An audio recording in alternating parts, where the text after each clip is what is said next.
The SS commander did not enter Patton's tent as a defeated prisoner, because he walked in carrying a leather case, a clean pistol belt with no pistol, and the names of 20 American soldiers he claimed he could keep alive, but only if Patton agreed to protect him from trial, move his men under special guard, and let him disappear before the inspectors arrived and when the case opened. Every officer saw that his bargain was not empty. The surrender column reached the American checkpoint just before noon, moving slowly along the road with white cloth tied to the lead truck. Most of the German prisoners looked exhausted, but the SS commander in the first vehicle sat straight, holding a leather case against his knees as if it mattered more than the men around him. An American captain ordered the prisoners searched, counted, and separated by unit. The regular soldiers obeyed quickly, but the SS commander refused to step down until a senior officer received him. He said he carried information that belonged only to General Patton. The checkpoint turned tense when the search team found no pistol in the commander's belt, no maps in his coat, and no identification papers except a folded list sealed in wax. The list was not opened on the road because the commander warned that one wrong move would cost American lives. A radio call brought Patton's forward staff to the checkpoint, and within an hour the SS commander was taken to a temporary command tent under armed guard. He did not ask for water, food, or medical care. He asked for paper, an interpreter, and guarantees. Patton entered after the commander had been made to stand beside the map table. The German placed the leather case on the table without opening it and said he could deliver the location of captured American soldiers, hidden supply dumps, and SS men willing to surrender quietly. The interpreter repeated every word, and the officers in the tent watched Patton's face for movement. Patton asked what the commander wanted in return, and the German answered without delay. He wanted removal from the prisoner column, protection from Soviet transfer, immunity from local accusations, and written treatment as a military negotiator rather than a war criminal suspect. Patton ordered the case opened. Inside were American dog tags, folded letters, a blood-stained field notebook, and a rough map showing a village schoolhouse marked with a red cross. The SS commander placed one finger on the schoolhouse and said wounded Americans were alive there for now. The first conflict began when the commander pushed a second paper forward. It named several SS officers under his command and requested they be moved with him as security witnesses. Patton read the names, then looked toward the road where those same men were being guarded beside regular prisoners. A lieutenant rushed in with news from the checkpoint. One of the regular German soldiers had whispered that the SS commander had ordered prisoners shot 2 nights earlier when they slowed the column. The commander denied it before the interpreter finished, saying desperate men invented lies to save themselves. Patton ordered the regular German soldier brought to the tent. The man arrived shaking, pointed at the leather case, and said the American dog tags did not come from wounded men in a schoolhouse, but from bodies buried near a barn after an execution. The SS commander lifted his chin and said the soldier was a deserter who had no honor. Patton ordered both men separated, the case sealed, and the map copied. The bargain had opened with a promise to save Americans, but before sunset it had already become a fight over whether the man offering life was hiding death. Subscribe for more forgotten German POW stories like this one. Patton sent 2 patrols at once, one toward the schoolhouse on the map and another toward the barn described by the German soldier. He refused to accept the bargain, but he refused to ignore the possibility that wounded Americans were still alive. The SS commander was placed under guard outside the tent, where he could watch every jeep leave. The first patrol reached the village and found the schoolhouse locked from the outside. Inside were not 20 wounded Americans, but 7 men on straw, 3 German medics, and 2 crates of American medical supplies marked from a captured convoy. The wounded men were alive, but the number had been exaggerated. The second patrol found the barn before dusk. Behind it, under fresh soil, MPs uncovered helmets, torn American uniform pieces, and 3 identification tags matching the leather case. The patrol commander radioed back that the SS commander's evidence was partly true and partly stolen from the dead. Patton ordered the findings placed on 2 separate tables outside the command tent. On one table were the rescued men's names, medical supplies, and village map. On the other were the recovered tags, grave notes, and witness statements from the barn. The SS commander tried to use the rescue to strengthen his position. He said the living Americans proved he had kept his promise and deserved a written deal. Patton ordered the interpreter to repeat his words loudly enough for the wounded men being carried from the ambulance to hear. One wounded American sergeant recognized the commander's voice. He grabbed the side of his stretcher and told the medic not to move him until he spoke. Through clenched teeth, he said the SS officer had visited the schoolhouse that morning and warned the wounded that their lives depended on his negotiations. The commander claimed he had protected them from fanatics in his own ranks. A German medic from the schoolhouse contradicted him, saying the wounded men had been kept alive because their captors needed bargaining material, not because the commander had mercy. The escalation widened when the patrol returned with a captured SS clerk. The clerk carried a field satchel filled with coded slips, prisoner tallies, and orders to move the wounded Americans farther east if negotiations failed. One slip carried the same wax seal as the list in the leather case. Patton ordered the satchel opened in public view. Each document was laid beside the leather case, while headquarters officers recorded the chain of custody. The commander's calm posture finally changed when a small black notebook fell from the satchel and landed near Patton's boots. The notebook listed names of American prisoners beside words such as alive, useful, wounded, dead, and exchanged. Some names had a line drawn through them. Others were marked with a small circle, including the 7 men recovered from the schoolhouse. An MP brought forward the regular German soldier who first accused the commander. He identified the notebook as the commander's own prisoner value list. The commander shouted that the man was lying, but the clerk lowered his head and confirmed the handwriting. Patton had the commander moved from witness custody to criminal detention. The bargain was no longer a military negotiation. It was evidence that American prisoners had been treated as currency, and every paper the commander brought to save himself now tied him more tightly to the crimes he tried to trade away.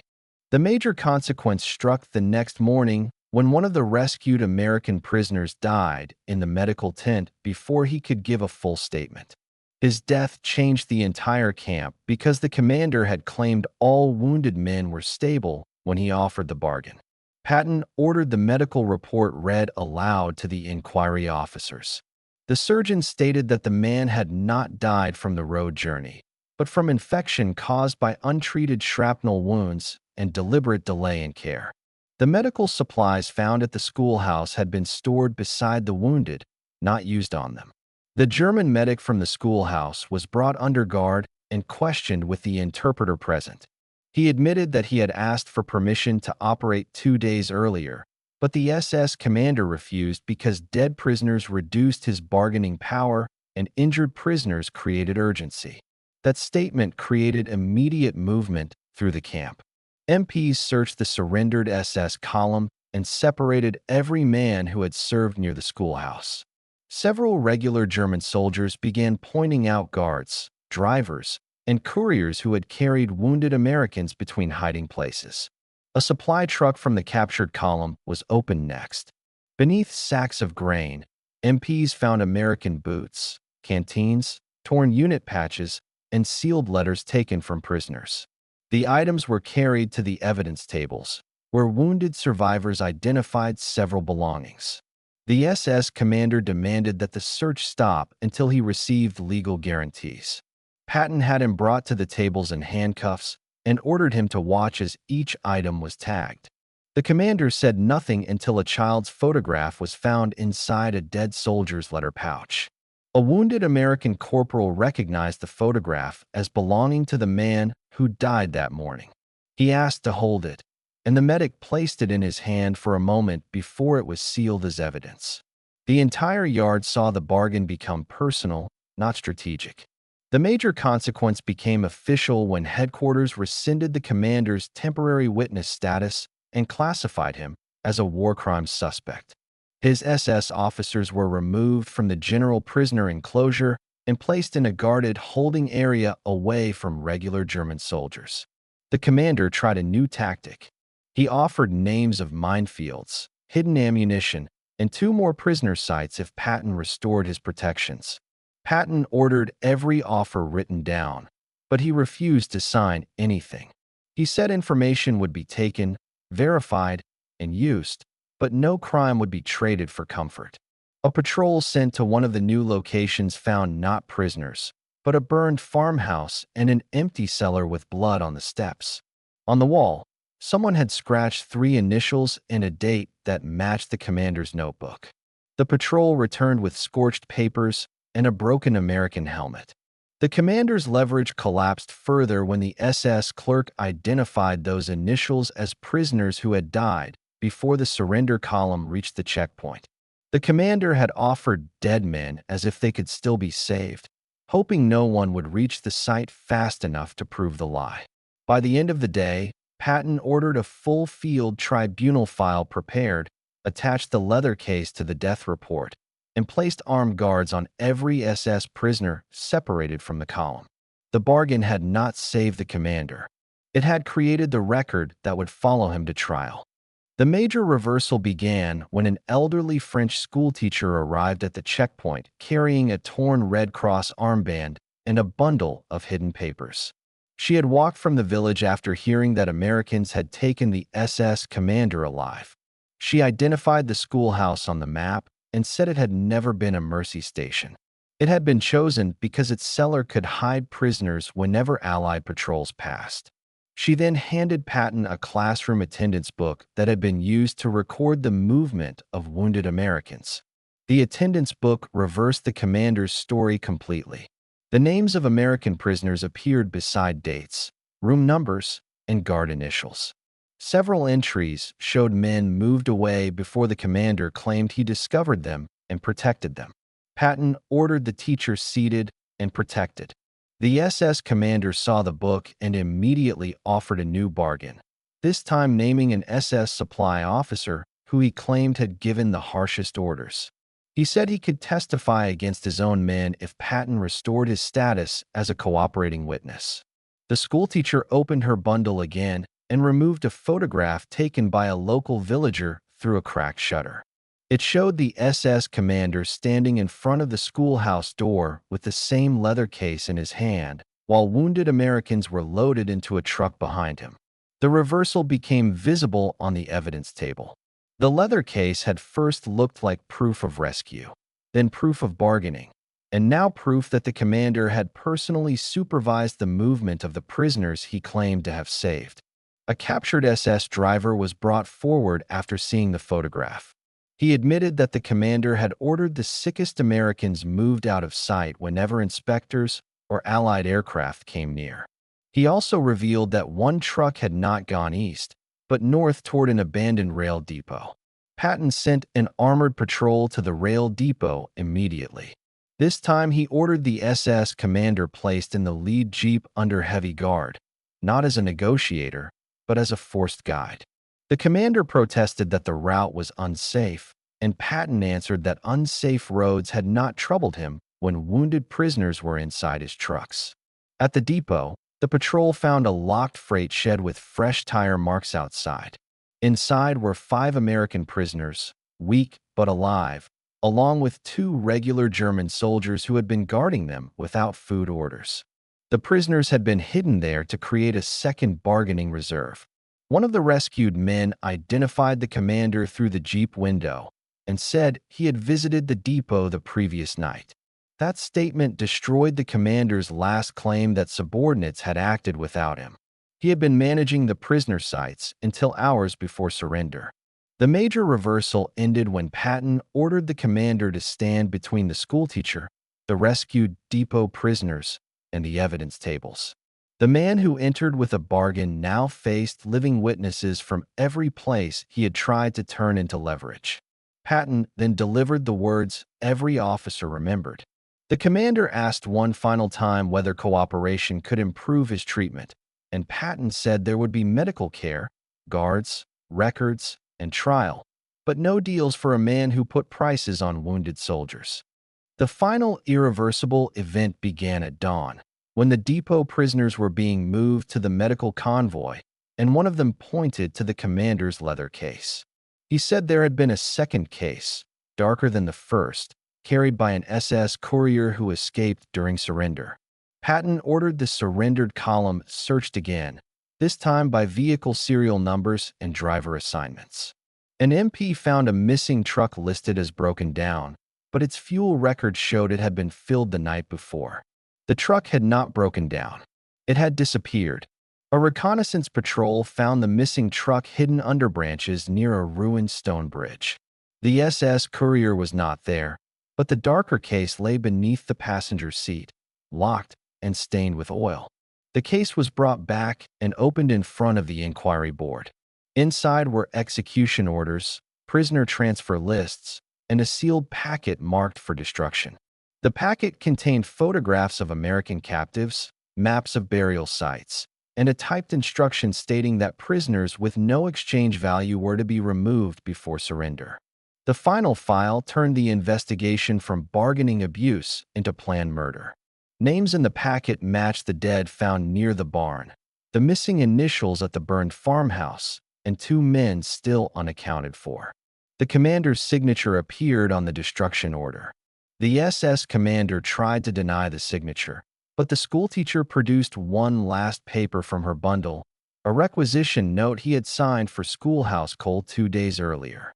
The signatures matched in front of officers, interpreters, medics, and surviving prisoners. Patton ordered the commander formally charged and photographed beside both leather cases, the notebook, the schoolhouse book, the depot map, and the death orders. The camera flash marked the point where the bargain could never be reopened. A patrol moved to the first burial site marked in the dark case. They found 2 bodies wrapped in shelter halves, each with identification removed. One still carried a metal spoon scratched with his unit number. The number matched a name in the commander's useful dead column. The bodies were recovered under guard and carried past the SS holding area. Regular German prisoners removed their caps as the stretchers passed, while the separated SS men were kept facing forward by MPs so none could pretend they had not seen the result of their commander's bargaining. Patton signed the final order transferring the SS commander and his named officers to a war crimes holding facility under special escort. He also ordered every rescued prisoner site, grave marker, and recovered document copied for Allied investigators before any unit moved forward. Before the convoy left, the commander made one last attempt to speak privately. Patton refused private words and ordered the interpreter to stand in the open. The commander offered hidden gold, names of fugitives, and routes through German defenses, but Patton raised one hand and stopped the translation before the offer became another performance. The final irreversible act came when both leather cases were sealed with red evidence tape and loaded into a separate jeep from the commander. He no longer controlled the names inside them, the maps inside them, or the dead men they represented. His bargain had survived only as evidence against him.